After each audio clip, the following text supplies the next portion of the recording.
성도 여러분, 한 주간도 평안히 지내셨습니까? 지난주 예배가 끝난 후에 교회 주차장에서 Park and Pray를 하면서 또 오신 분들은 우리가 함께 얼굴을 대면하면서 오래간만에 함께 또 교제하는 그런 시간들을 나누었는데요. 또 사정상 함께 참석하지 못하신 여러분들 많이 보고 싶습니다. 오늘 예배를 드리면서 저희가 영과 진리로 또 한 몸이 되어서 하나님 앞에 또 예배를 드리는 시간이 되기를 원하고요.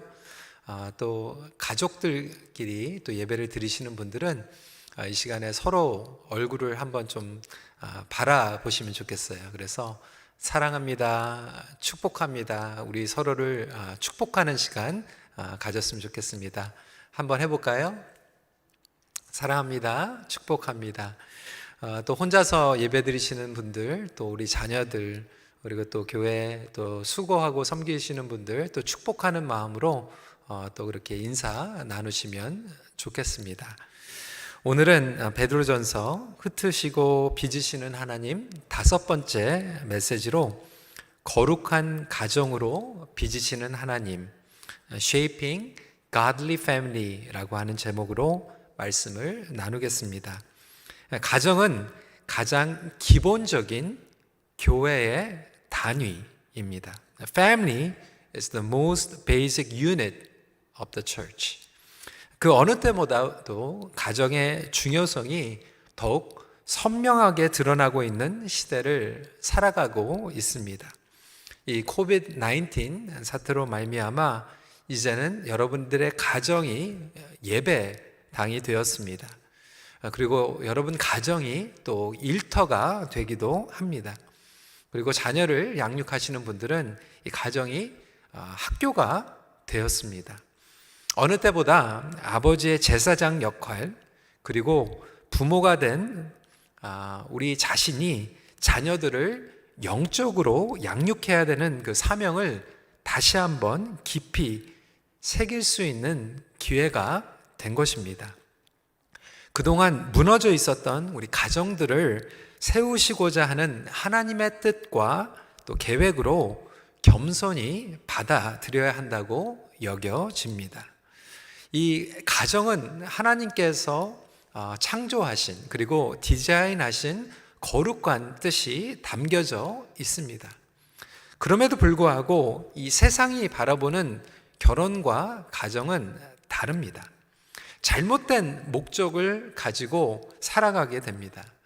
그러다 보면 잘못된 목적과 그 기대가 우리로 말미암아 실망을 가져다 주기도 합니다. 어떤 사람들은 결혼이야말로 무덤이다, 가정을 꾸미는 것이 그렇게 쉽지가 않다라고 하는 것을 이야기를 합니다. 가정이 깨지고 또 어렵게 되면서 실망하는 그러한 뉴스들, 그리고 사람들의 이야기들을 듣기도 합니다. 우리 믿는 자들의 가정은 이 땅에 나그네로 살아가면서 하나님의 선하심과 하나님의 능력을 샘플로 선포하기 위해서 하나님께서 허락해 주신 것입니다.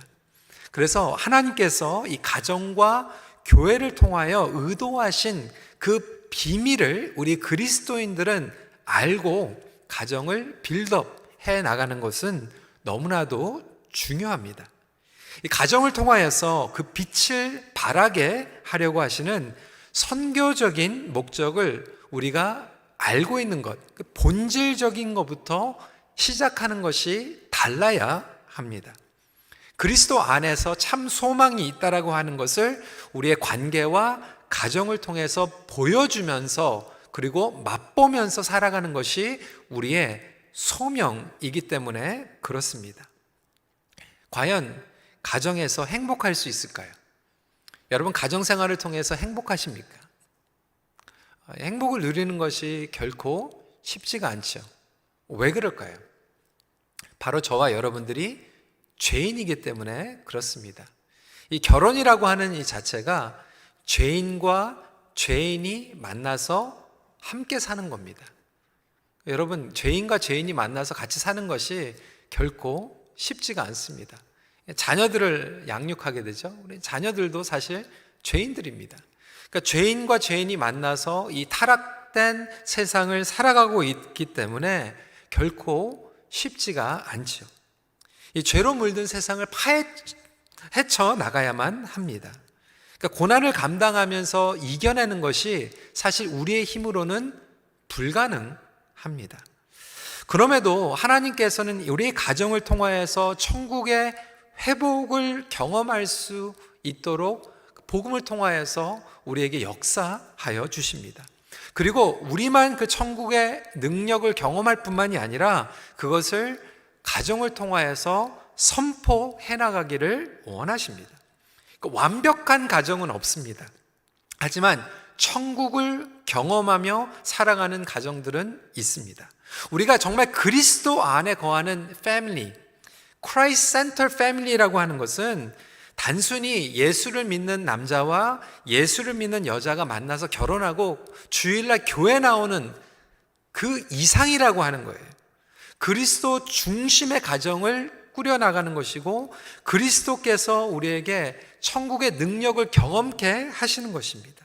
이 베드로전서에서 이야기하고 있는 자체가 정말 저와 여러분들이 그리스도의 십자가의 고난을 깊이 깨닫고 그리스도의 산 소망이 기초가 된 가정을 꾸려나갈 때 우리 안에 천국의 능력을 경험하게 된다라고 하는 것이죠.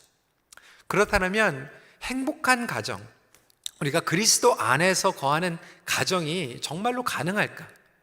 가능하다면 그 비결은 무엇일까에 대해서 함께 나눠보기를 원합니다. 첫 번째 비결입니다. 삶이 말보다 크게 들리는 비결입니다. The actions are louder than words. 우리 1절 말씀 함께 읽어볼까요? 시작. 아내들아 이와 같이 자기 남편에게 순종하라. 이는 혹 말씀을 순종하지 않는 자라도 말로 말미암지 않고 그 아내의 행실로 말미암아 구원을 받게 하려 함이니. 베드로 사도는 지금 정결한 행실로 말미암아 말로만 하지 말라고 도전하고 있습니다. 여러분, 가정 밖에서는요, 우리가 직장에 나가서 사회생활을 하면서는 말로 얼마든지 통할 수 있습니다. 겉으로 꾸며내서 일시적으로 보여줄 수도 있습니다. 그런데 분명한 것은 가정에서는 그게 통하지 않습니다. 행실이 처음부터 끝까지 다 드러나기 때문에 그렇습니다. 그래서 가정생활을 그리스도 안에서 꾸며 그리고 빌드업해 나간다라고 하는 것은 행실로 우리의 믿음을 보여줘야 하는 것이죠. 많은 신혼부부들이 이렇게 얘기를 합니다. 목사님, 우리 남편이 결혼하고 나서 바뀌었어요.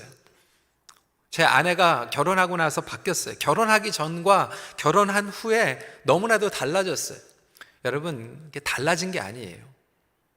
결혼하기 전에는 잘 숨긴 것 뿐입니다. 잘 가린 것 뿐이에요.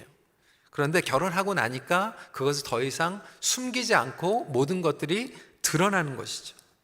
그래서 베드로 사도는 우리가 말로써 겉으로 얘기하는 것이 아니라 삶에서 가정에서 가장 행동으로 드러나는 것이 기본적인 가정이라고 이야기를 하고 있습니다.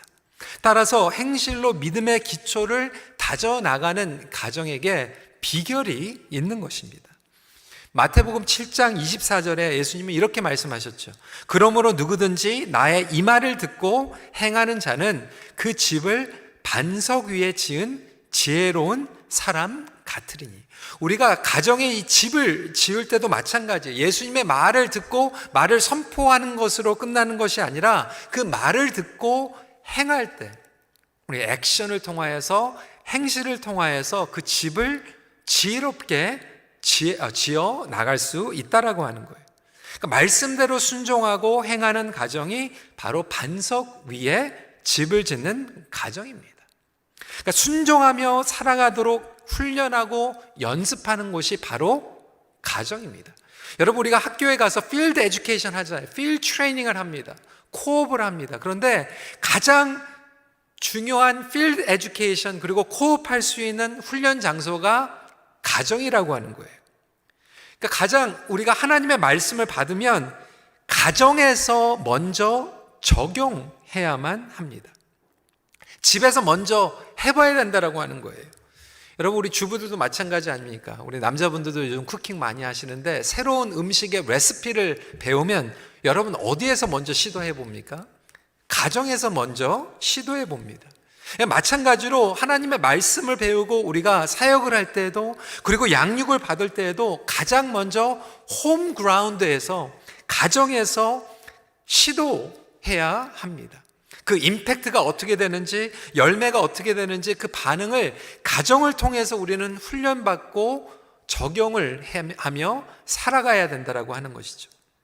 영적인 훈련, 기도도 가정에서 가장 먼저 순종과 실행으로 드러나야 됩니다. 최고의 제자 양육의 그라운드는 가정인 줄 믿으시기 바랍니다. 어떤 분들은 정말 제자 양육에 패션을 가지고 계세요. 열정을 가지고 계세요. 1대1, 전도 훈련, 27, 커피 브레이크, 정말 교회에서 아니면 선교 단체에서 이런 사역들을 열정을 가지고 하시는데도 불구하고 정작 가정에서는 아내나 자녀들이 존중하지 못하는 그런 가정 생활을 하고 계신다라면 사실 우리가 가정에서부터 먼저 이것을 적용해야 하는 것이죠. 아이들에게 교회 가야 된다고 말하는 것보다 더 중요한 것은 우리 가정이 교회가 되어야 합니다. 저와 여러분들이 먼저 교회가 되어야 때 우리가 서로에게 그리스도의 영광과 임재하심을 드러내는 아름다운 관계로 형성시켜 나가는 것이죠. 제 자신이 목회자이기 때문에 이 말씀을 전하면서 정말로 부끄럽고 또 부족한 부분들을 발견하게 됩니다. 많은 목회자들, 그리고 교회 지도자들, 심지어는 선교사님들의 자녀들이 하나님을 믿지 못하거나 정말 상처를 받는 경우들을 종종 보게 됩니다. 정말 우리가 말로는 많이 얘기하고 있지만 행실로, 그리고 삶의 현장 가운데에서 복음을 믿는가? 그리고 그 복음을 우리가 집에서 살아가는가? 우리가 복음을 살아갈 때, 그리고 하나님의 영광을 드러날 때 정말 가정에서는 순종, 아름다운 순종이 일어날 수밖에 없다라고 하는 거예요. 여러분, 이 순종이 어떻게 가능합니까? 옛날에 가부장적인 그러한 일방적인 순종을 요구하는 것이 아니에요.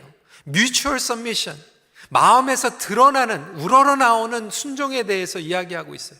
정말로 하나님의 영광과 능력을 경험할 때, 그리고 하나님의 아름다움을 경험할 때 그 결혼 그리고 가정의 관계를 통하여서 우리는 스스로 순종하며 나아가게 되는 거죠. 베드로 사도는 그 순종의 기초가 남편이 훌륭했을 때, 아내가 정말로 훌륭했을 때 순종을 하는 것이 아니라 우리 자신이, 개개인이 예수님과 온전한 관계를 가지고 있을 때 순종이 가능하다라고 말씀하고 있습니다. 심지어는 나의 배우자가 정말로 이기주의자가, 나의 배우자가 정말 생각이 짧고 부족하고 결혼 생활을 하기에 정말로 힘들게 하는 배우자와 살지라도 그것이 가능하다라고 이야기하고 있어요. 베드로 사도는 오늘 이 말씀을 전하는 그 배경에 심지어는 예수를 믿지 않는 남편과 살지라도 그렇게 순종하는 것이 마땅할 것이라고 선포하고 있습니다. 여러분, 어떻게 가능합니까? 배우자 때문이 아니에요. 지난주에도 말씀을 드렸지만 때로는 우리가 국가에서, 직장에서도 마찬가지예요. 그 상황 때문에 우리가 그리스도인의 삶을 살아가는 것이 아니죠. 예수님 때문에 우리는 살아갈 수 있는 것입니다. 그리고 더 나아가 행실을 통하여서 안 믿는 배우자, 오늘 이 말씀에 들어가면 남편의 마음을 열게 할 수 있기 때문이죠. 삶의 임팩트를 가장 곁에서 경험하는 사람이 우리의 배우자입니다. 우리의 자녀들입니다. 그런데 반면에 예수를 믿는 아내가 아니면 남편이 삶으로 보이지 않는다라면 오히려 배우자의 마음은 더욱 강팍해질 수밖에 없다라고 하는 거예요. 지난주에도 말씀드렸지만 정부나 직장이나 배우자 상황의 문제도 있지만 가장 근본적으로는 그러한 갈등과 어려움이 있는 것은 근본적으로 나 자신에게 문제가 있다라고 하는 것이죠. 그래서 우리 자신이 한 사람 한 사람이 그리스도의 십자가 인내 순종으로 돌아가야만 합니다. 작년에 우리 EM에서 참 놀라운 간증의 열매가 있었습니다. 이슬람 국가에서 태어나고 자란 한 형제가 이제 캐나다에 와가지고 우리 2세 자매와 함께 결혼을 하고 그리고 교회에 나오기 시작을 했어요. 처음에는 복음을 전했는데 I'm not ready. 예수님 믿을 준비가 안 되었다라고 얘기를 하는 거예요. 그래서 저희가 막 푸시할 수가 없어서 그래도 사랑으로 이렇게 받아주고 함께 그냥 교회에 나오기 시작했어요. 1년이 되고 2년이 되고 3년이 지나고 10년이 지나갔어요. 그리고 나서 10년 교회에 이렇게 나오면서 계속해서 말씀을 듣게 되고 말씀을 듣다 보니까 하나님을 믿게 되고 예수님을 영접하면서 작년에 세례를 받게 되었죠. 참 대단한 것은요, 믿지 못하는데 믿을 준비가 안 되어 있는데 10년 이상 한 번도 주일 빠지지 않고 교회에 나왔다는 거예요. 저는 그게 너무나도 놀라웠어요. 근데 그 가정의 생활을 보니까요, 그 아내가 정말로 인내하더라고요. 그리고 남편을 존중해 주더라고요. 그러니까 안 믿는 남편인데도 불구하고 정말로 존중해 주고 집에서 잘해 주니까 아내가 자기에게 너무나도 잘을 해 주니까 이 남편이 그게 고마워서 자기는 믿지 못하는데도 그냥 교회에 나온 거예요. 하나님을 믿기 위해서가 아니라 아내를 위해서 나온 거예요. 여러분, 우리가 인간으로서 사람으로서요, 정말 누가 나에게 잘해주고요, 따뜻하게 대해주면요, 정말 예수를 믿지 않는 사람도 미안해서라도 아니면 고마워서라도 이런 일들이 얼마든지 일어날 수 있지 않겠습니까? 오늘 베드로 사도가 얘기하는 것은 그래서 정말로 예수를 믿는 아내가, 그러니까 결혼하고 나서 예수를 알게 된 아내들에 대한 이야기입니다. 남편이 믿지 않고 남편이 신앙에 관계가 없는 사람이라도 집에서 정말로 행실로 따뜻하게 해주고 사랑해주고 하면 그 사람의 마음이 열릴 수밖에 없다라고 하는 것이죠.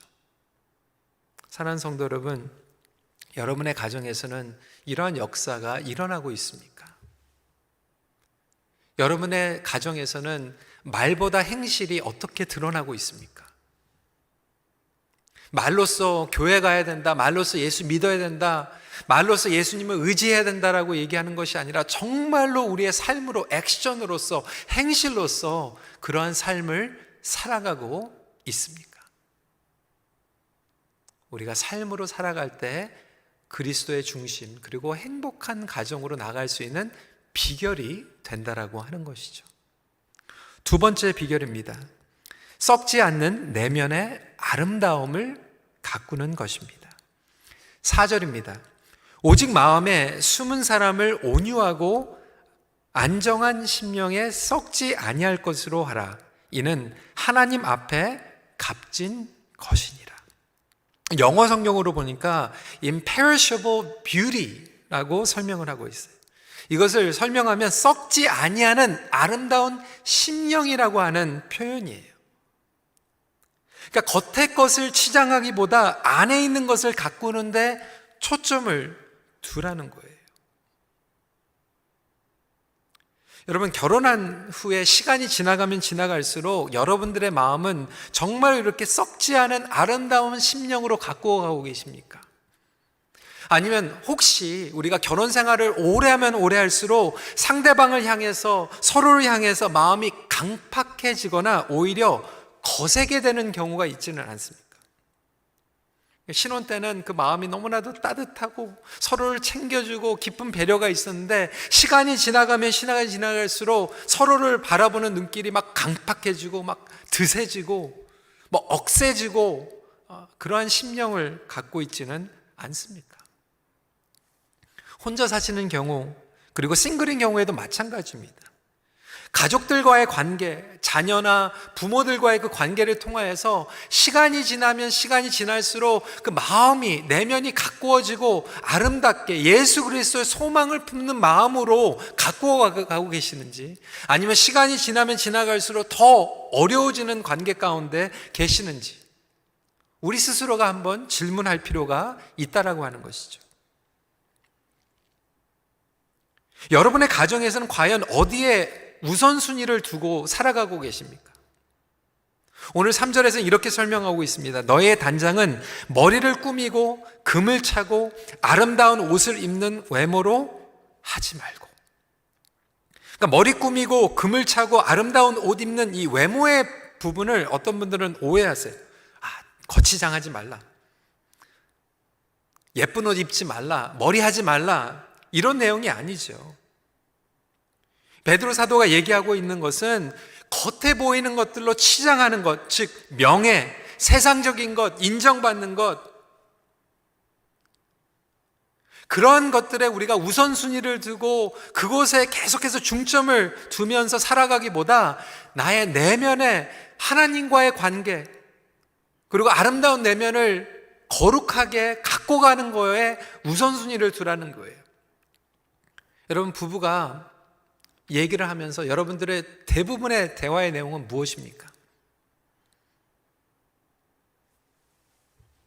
많은 분들이 아메리칸 드림, 미국에서의 꿈, 이 땅에서 성공하는 것, 자꾸 아메리칸 드림 하니까 어떤 분들은 그러면 캐네디안 드림은 뭔가?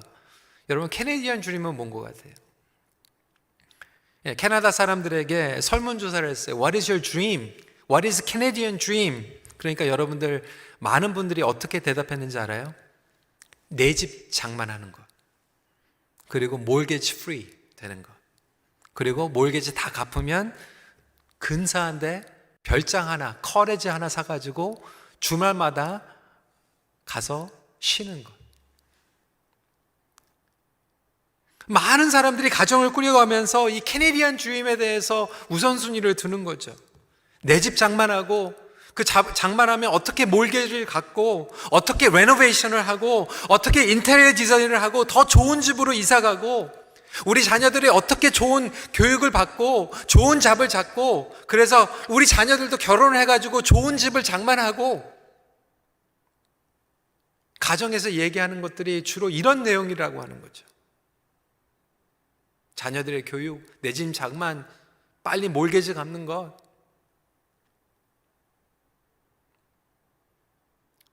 정작 우리의 관심 가운데에서 나의 내면을 어떻게 하면 거룩하게 갖고 갈 수 있을까? 우리가 가정생활을 통하여서 우리 자녀들이, 우리 부부가 어떻게 하면 예수님을 닮아갈 수 있을까? 어떻게 하면 우리가 예수님을 더 사랑할 수 있을까?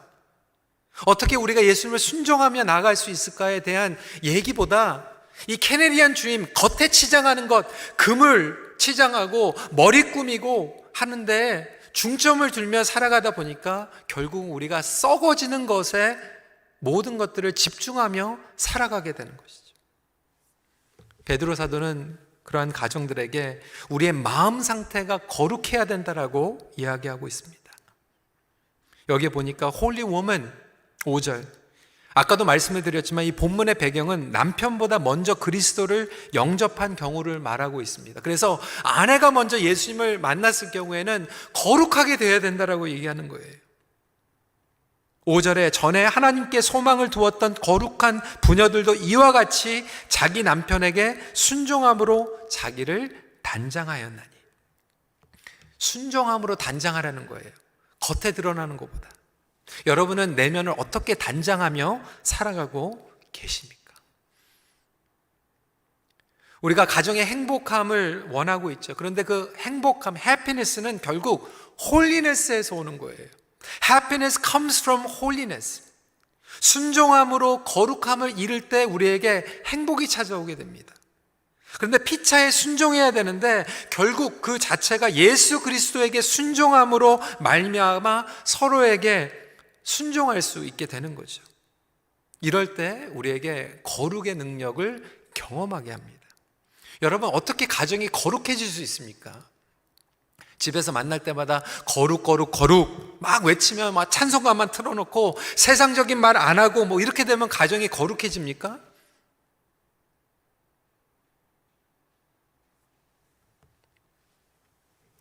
제가 베드로전서 첫 번째 메시지로 말씀드렸던 것 같이 거룩은 우리의 힘으로 불가능합니다. 예수 그리스도의 보혈로 우리가 거룩해질 수 있는 거죠. 그리고 예수 그리스도의 은혜를 의지하는 마음으로 나아갈 때 우리의 마음은 거룩해질 수 있어요. 그 말은 무엇입니까? 우리 가정이 정말로 거룩해지기 위해서는 우리가 예수님의 은혜를 구하고 고난 가운데에서도 우리의 마음에 어려운 부분들과 서로의 연약함을 바랐을 때, 그리고 실수했을 때 미안하다고 얘기할 수 있는 것. 부부가 서로 용서하는 부부가 거룩한 부부입니다. 미안하다고 I am so sorry, it's my fault, 미안하다라고 사과할 수 있는 부부가 거룩한 부부입니다. 하나님, 우리 부부는 온전하지 못합니다. 그렇기 때문에 주님의 보혈이 필요합니다 라고 고백할 수 있는, 그리고 함께 손잡고 기도할 수 있는 부부가 거룩한 부부예요. 여러분, 살아가다 보면 그런 실수나 연약함이 왜 안 드러납니까? 부부는 정말 생활할 때 다른 점들 너무나도 많이 있어요. 남자와 여자가 다릅니다. 살아가다 보면 그 다른 점들이 얼마나 많이 있는지 몰라요. 그런데 그 다른 점이 갈등의 요소가 될 수도 있지만 반면에 거룩의 요소가 될 수도 있습니다. 여러분들만 부부에 갈등이 있는 게 아니에요. 그 다른 점들은 누구에게나 다 있습니다. 저와 제 아내에게도 다른 점이 있어요. 그래서 우리가 위로받는 거예요.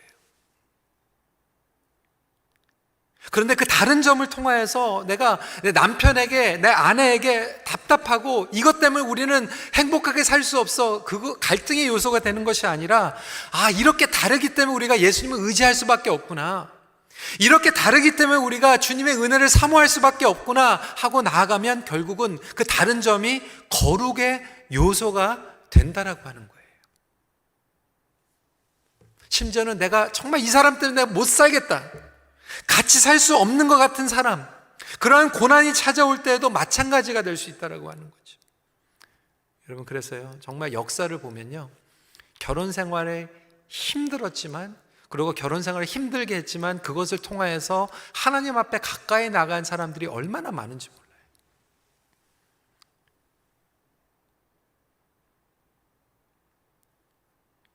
여러분, 결혼 생활 그리고 가정에서 그러한 갈등의 요소들이 있습니까? 주님 앞에 가지고 나가십시오. 보혈의 능력과 은혜 가운데에서 오히려 그것이 거룩의 요소가 될 수 있도록 기도하십시오. 그렇게 관점을 바꾸십시오.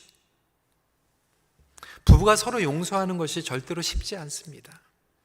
내면에 예수 그리스도의 성품과 산소망을 붙잡는 마음이, 그 거룩한 마음을 가질 수 있다라고 하는 것을 명심하시는 저와 여러분들이 되시길 주님의 이름으로 부탁드립니다. 과연 여러분은 가정생활을 통하여서 5년 전, 10년 전, 아니 30년 전보다 지금 더 아름다운 내면을 가꾸어 가고 계십니까? 이게 비결이라는 거예요. 세 번째 비결입니다. 서로를 존귀하게 여기는 것입니다. 7절 말씀 같이 읽어볼까요? 시작. 남편들아, 이와 같이 지식을 따라 너희 아내와 동거하고 그를 더 연약한 그릇이요 더 생명의 은혜를 함께 이어받을 자로 알아 귀히 여기라. 이는 너희 기도가 막히지 아니하게 하려 함이라. 오늘 말씀해 보니까 honoring each other, showing honors to each other 라고 이야기하고 있어요. 그러면서 상대방을 바라볼 때 어떠한 눈으로 바라보는가? 예수님의 눈으로 바라보라는 거예요. 연약한 그릇으로 바라보라는 거예요. 이 얘기 뭐냐면 정말로 소중하게, 보석과 같이 소중하게 treasure 하면서 보호하라는 이야기를 포함하고 있는 것이죠. 우리 가정은 생명의 은혜를 함께 이어받는 가정입니다.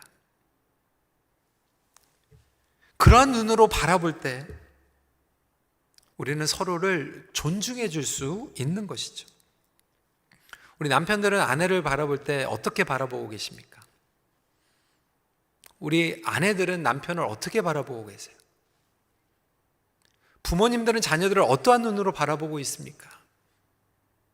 그리고 우리 부모님들, 여러분 자녀들은 여러분들을 어떻게 보고 있을 것 같아요? 물론 이 베드로전서에서 얘기하고 있는 그 시대는 가부장적인 그러한 시대였습니다. 하지만 지금은 많은 것들이 바뀌어져 있죠. 요즘은 보면 남편들이 막 아내를 막 무시하는 경우도 있지만 제가 볼 때는 아내들이 남편을 무시하는 경우들이 더 많은 것 같아요.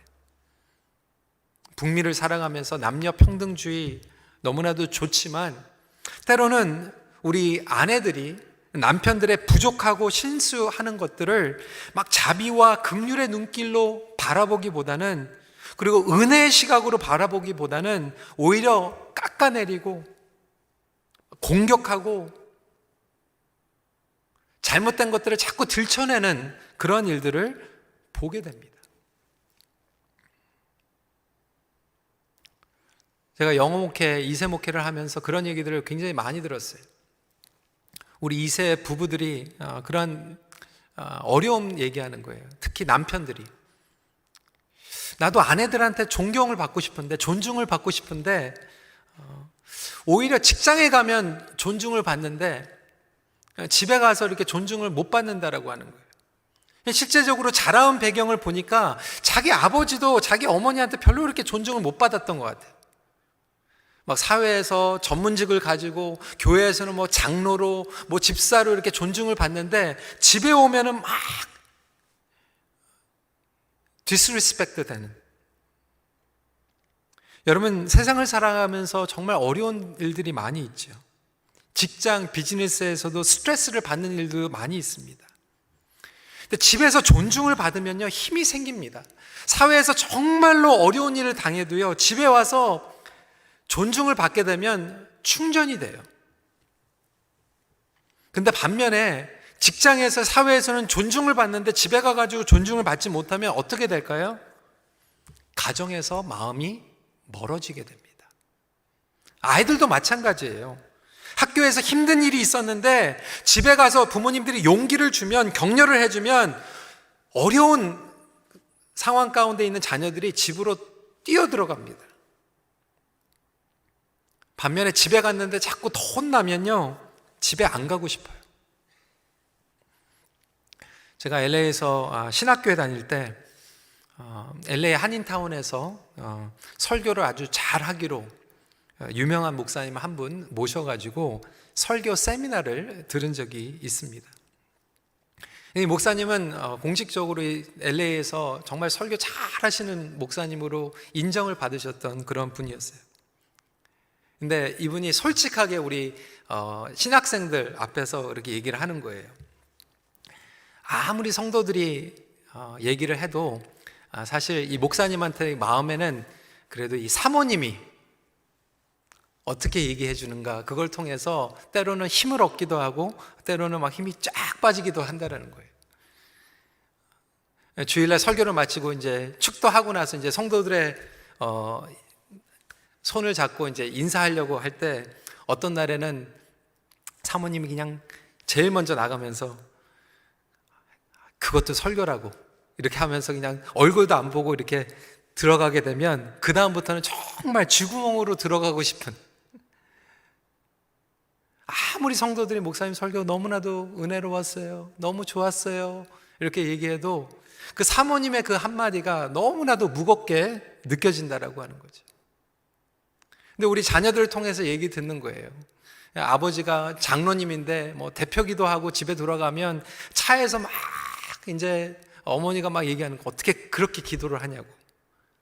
목장을 인도를 했는데 남편이 목자로서 쓰면 격려를 해줘야 되는데 어떻게 그렇게 목장을 인도하냐고, 어떻게 그런 식으로 성경 공부를 인도하냐고 라고 얘기를 하다 보면 사실 힘이 쫙 빠지게 되는 거죠. 우리 남편도 우리 아내들을 존중해주고, 아내도 남편을 아이들 앞에서 그리고 가정에서 존중해 줄 때, 그 존중해 주는 마음을 통하여서 하나님의 치유와 회복을 경험하게 된다라고 하는 거죠. 성도 여러분, 여러분은 가정에서 서로를 귀히 여기고 있습니까? 오늘 6절 말씀에 보니까 사라가 아브라함을 주라 칭하여 순종한 것 같이, 여기에서 얘기하고 있는 것은 예수 그리스도를 주로 모시는 것과 동일하게 얘기하는 것이 아니라, 여기에서 얘기하고 있는 이 주라고 얘기하는 것은 그만큼 정말 높이 올려줄 수 있는 그러한 자세를 이야기하고 있는 것이죠. 예수님께서는 우리를 귀히 여기셨어요. 죄인을 존귀히 여겨 주셨습니다. 지난 주일 설교에 예수님의 시선으로 우리 자신을 디파인 해야 된다라고 말씀을 드렸어요. 우리가 나 자신을 바라보는 것 자체도 사람들이, 그리고 나 자신이 나를 바라보는 것보다 예수님이 나를 어떻게 바라보시느냐가 가장 중요하다고 말씀을 드렸어요. 그렇다면 우리가 가정에서 우리 배우자 그리고 우리 자녀들을 볼 때도 똑같은 눈으로 바라봐야 됩니다. 예수님께서 바라보는 그 눈으로 긍휼의 마음, 존중의 마음으로 바라볼 때 그 가정은 치유를 경험할 수 있는 것입니다. 아까 처음에 말씀을 드렸지만 죄인과 죄인이 만나서 살아가는 그 컴보에서 예수 그리스도 안에서 구속을 받은 우리는 종기한 자와 종기한 자가 만나서 살아가는 컴보로 바뀌게 되는 거예요.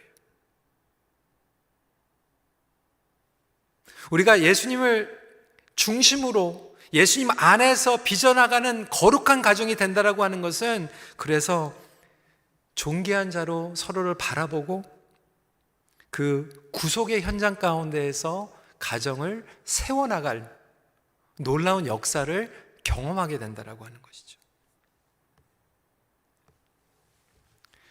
성도 여러분, 하나님께서는 다른 것은 몰라도 교회와 가정은 절대로 포기하지 않으십니다. 여러분, 하나님의 은총, 이 페이버가 임하는 것이 가정이에요. 그래서 정말로 아무리 가능성이 없고 포기하고 싶은 것이 가정이라도 하나님께 조금이라도 의지하고 나아가기만 하면 하나님께서는 기다리셨다 하는 듯이 은혜를 부어주십니다.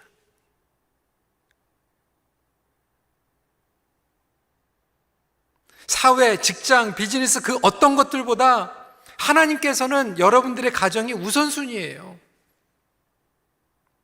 그래서 실수를 하고 넘어진다고 해도 회개하며 도와달라고 간구하면 바로 여러분들의 가정에 은혜를 부어주실 줄 믿으시기 바랍니다.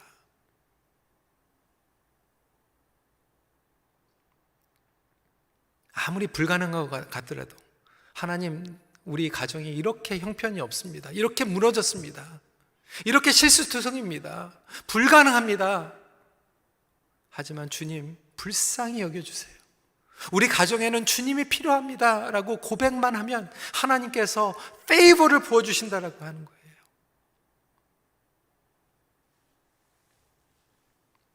여러분, 하나님이 여러분 가정을 포기하지 않는데 여러분들이 포기하지 마십시오.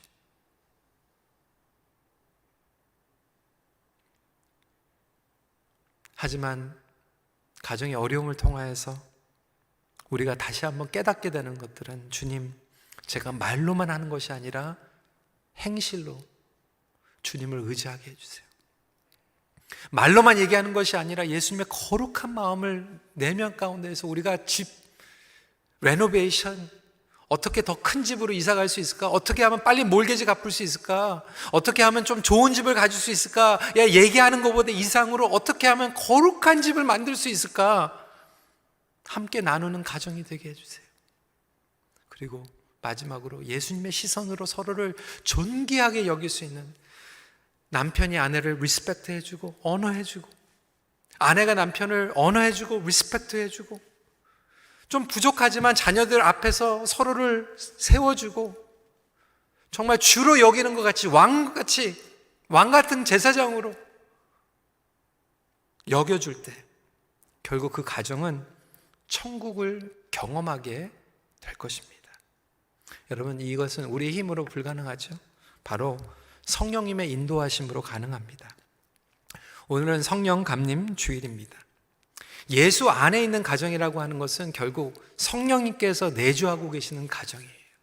성령님께서 우리 가정의 모든 가족들의 한 사람 한 사람들마다 내주하고 계시고 빚어나가고 계신다라면 이 모든 것들이 우리의 힘으로는 불가능하지만 성령님의 도우심으로 가능할 줄 믿으시기 바랍니다. 여러분, 기도하세요. 하나님, 우리의 가정을 거룩하게 빚어주세요. 그래서 하나님께서는 이 어두운 세상에 우리가 가정들이 흩어져 있지만 흩어져 있는 가정을 통해서 천국의 샘플을 보여주기 원하세요. 그것이 창세기부터 하나님께서 보여주신 의도였어요. 가정을 세우고 가정을 통해서 천국이 드러나게 하시는 그 목적이 저와 여러분들의 가정 가운데 드러나길 간절히 축원합니다. 말씀을 정리합니다. 거룩한 가정으로 빚어지는 만큼 천국의 기쁨도 함께 경험하게 됩니다.